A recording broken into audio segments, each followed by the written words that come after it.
before, I'm sure, a lot of friends and family here in Chicago. So he'll want to get after it. This is Jordan with perhaps the ugliest shoes in the league. What they're paying him to wear those things, I'd wear them too. There's Jordan. He catches and then was stripped of the ball as he hit the inline, coming down with it, and it's turned over to the Sixers. I don't mean the brand or anything. I just mean that it looks like he painted them himself. It's the illegal defense call.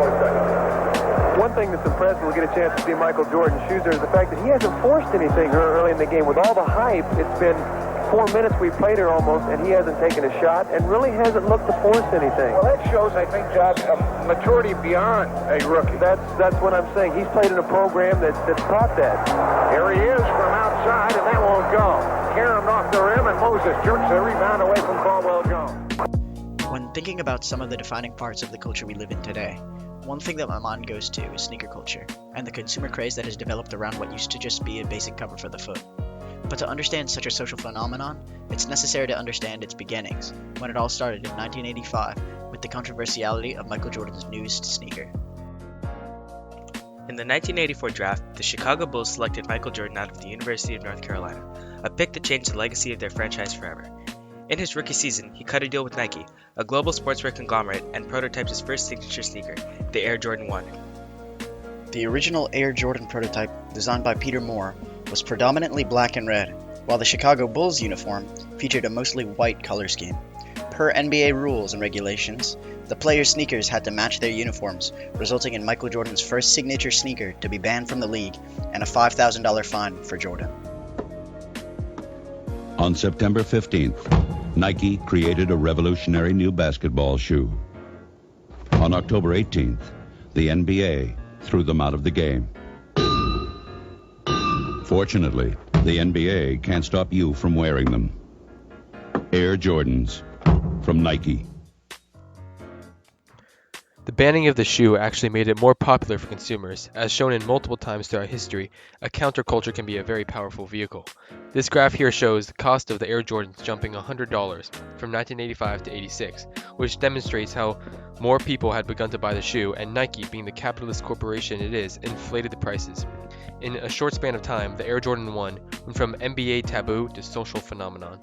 After his first two signature shoes with Nike, he moved on to form Jordan Brand in 1988 with the legendary Tinker Hatfield, who designed Jordans that materialized in all forms of popular culture. Famous models include the Jordan 4, featured in Spike Lee's Do the Right Thing,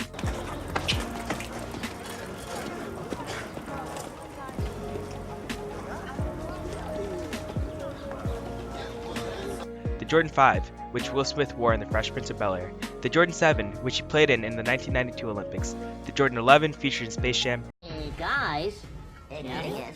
Look who's finally ready to play.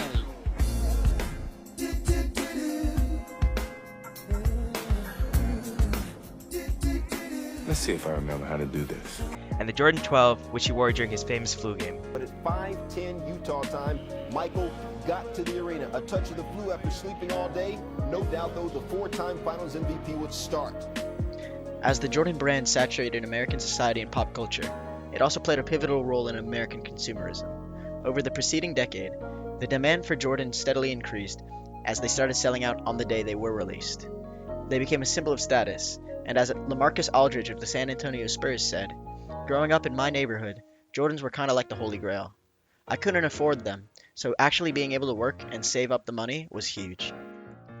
This really transformed consumerism in America. For one, the emphasis on the new and improved, which defined consumers in the mid-20th century, became obsolete, as Jordan implemented a strategy of "it ain't broke, don't fix it."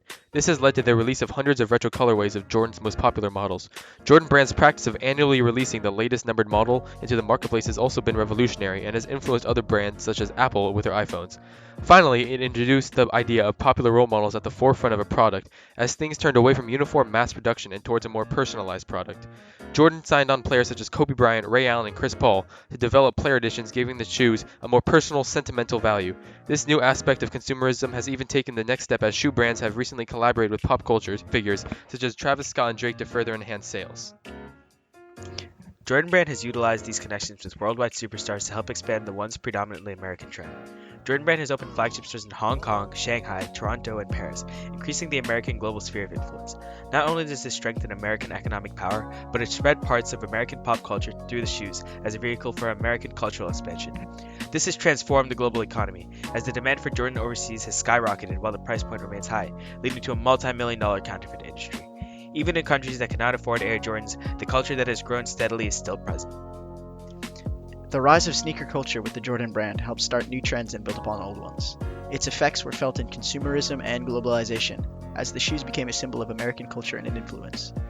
They played a significant socioeconomic roles as conveyors of class, race, and personality, and although originally met with adversity by all, the Jordan brand eventually transcended the criticisms of announcers, players, and organizations, and became a worldwide cultural phenomenon, the likes of which the world has never seen. The ugliest shoe in basketball became something more than just about basketball.